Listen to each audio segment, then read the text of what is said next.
Welcome back to the North Star Takes podcast. I'm Bailey. He's Jacob. We're a Minnesota sports podcast. If you're a Minnesota sports fan, please click the like button on this video and feel free to subscribe to our channel as well. Today we're going to be talking Minnesota Timberwolves. This is our first video since the season has officially began, and we are recording this before the Wednesday San Antonio Spurs game. So we're just basically kind of going to be glossing over the first 4 games of the season. Obviously, not the most ideal start in the world as they started 2-2, losing games to the Utah Jazz and getting routed by the Spurs. And it's kind of coming to question some of the leadership on this team. Obviously, Pat Bev and Vando are gone.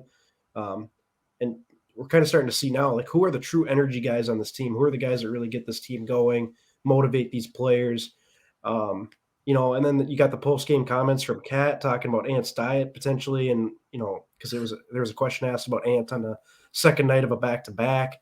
So, I mean, what do you make of this, Liberta? I'm starting to feel like this really needs to become Anthony Edwards' team, just in terms of he's the most skilled player they have. I know Cat's a unicorn, a 7-foot guy that can shoot threes, but in terms of getting to the basket and to become a better rebounder, I think we've seen steps in his playmaking improve as well so far early this season. Granted, the effort hasn't been there, and that's been extremely disappointing in a couple of these games from Ant, but I think the sooner this team realizes that Ant's the best player and everything needs to be run through him, and then, he eventually assumes that leadership role as well, holding guys accountable, being the guy that other players answer to, really. What are your thoughts on that? And maybe the changing of the guard from Cat to Ant being the true leader of this team? I think everybody's been kind of waiting for probably a moment like this to happen. Maybe not quite in the downswing of things like this start of the season has been, how it's unfolded. I think ever since Ant got drafted and really once he showed everybody who he was, as far as not only a player on the court being like this generational talent, 3-level scorer that can seemingly do everything, people can envision him doing everything when he hits his peak. And just being a premier player in this league. And then you get all of the press conferences where he's just a really social guy, where he's like very charismatic.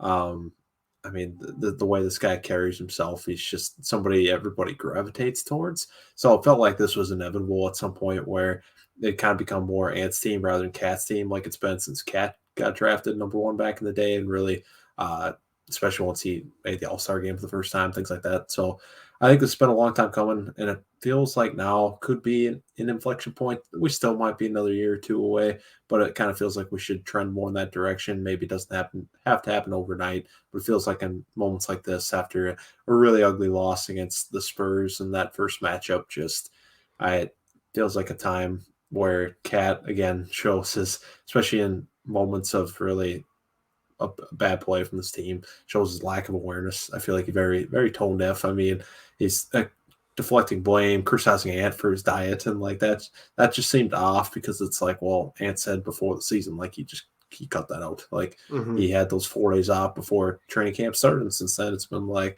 let's go, let's get into this. But Cat, I don't think.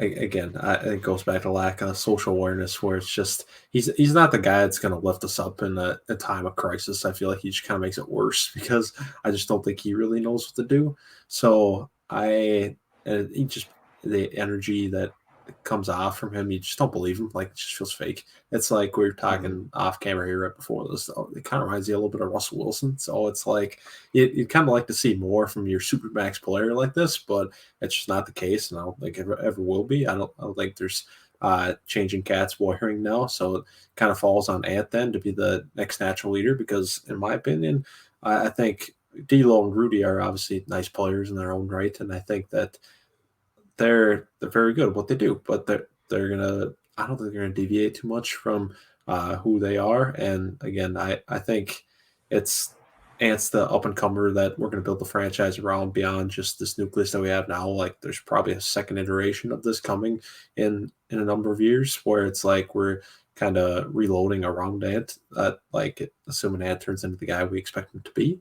So yeah, it feels like one of those times where we could probably take another step towards leaning into Ant as like the guy, leaning into Ant as him. I should Yeah, say. yeah, I like that. Yeah, I couldn't agree more. especially with the Russell Wilson comparison to Cat. I'm so sick of the phony leadership, the fake leadership. A lot of people are calling it the faux leadership of Cat. Yeah. Um, it's just he's clearly not comfortable being that guy, and it's like Hmm. I'm so sick of him trying to be something that he's not because he's clearly uncomfortable doing it. He's not good at it, and especially like with his on the court play, he's still whining and screaming at refs and Hmm. flailing all over the place trying to get foul calls. I mean, nothing has changed with this guy. I think it's year 8 for him in the NBA now. I mean, it's time to step up and mature and just be a decent, player, outside of your skill level. Like respect the referees, respect other players, respect your team by not forcing shots when they're not there. Um, I get he's trying to find his spot in this offense with Gobert and stuff here now, but and it's going to look clunky. I mean, the schematic stuff of this is going to take a while. There's no question about that. I mean, we've seen lulls from the offense, we've seen some horrific defense so far through these first 4 games. But the one thing that's frustrating me more than anything is the effort of this team, and it starts with Cat because he's the longest tenured player on this team. He's been here since the beginning. Um, Ant's effort's been really disappointing. I think D'Lo's played pretty well for the most part, but he's had some stretches where he's just kind of turned the ball over. Um, then you're getting these other guys that just, I mean, there's not like one guy that's going to go out there and set the tone like Pat Bev or Vando. And we saw Vando, with the Jazz just go out and set that tone, all the hustle plays, all the rebounds.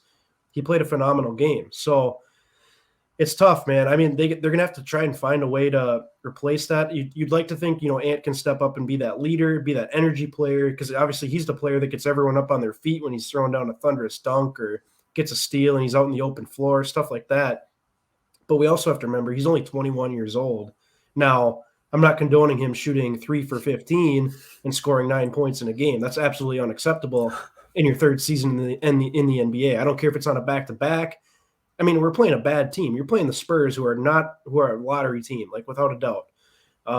So that can't happen, no matter what the circumstances are. And here's the thing that I am somewhat encouraged about is like Ant is still getting his shots. Like every game, probably had the most shots on the team. I guess I Sure. haven't. I guess I haven't fact checked that, but I think the first game when he struggled as well, he shot like 4 for 17.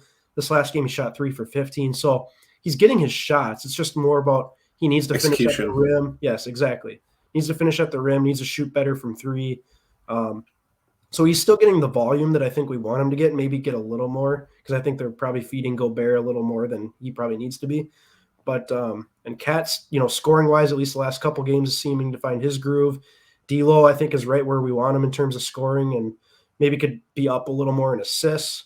And then you're also getting contributions from the likes of Jalen Noel off the bench.